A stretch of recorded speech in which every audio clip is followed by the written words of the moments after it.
आज हम ज़िक्र करेंगे नॉकटर्नल एन्यूरेसिस।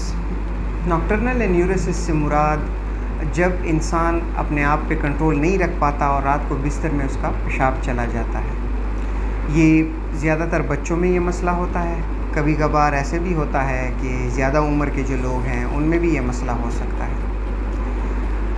5 साल की उम्र तक जो बच्चे होते हैं उनमें ये मसला आम तस्वुर किया जाता है, यानी इसको बीमारी नहीं समझा जाता 3 से लेकर 5 साल की उम्र तक। लेकिन अगर उम्र 5 से बढ़ जाती है और बच्चे को फिर भी ये मसला है, फिर हम इसको बीमारी के ज़ुमरे में डालते हैं।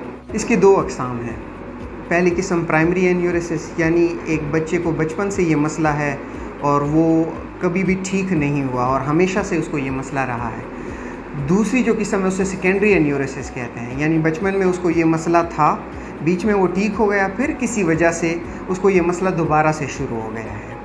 अभी इसकी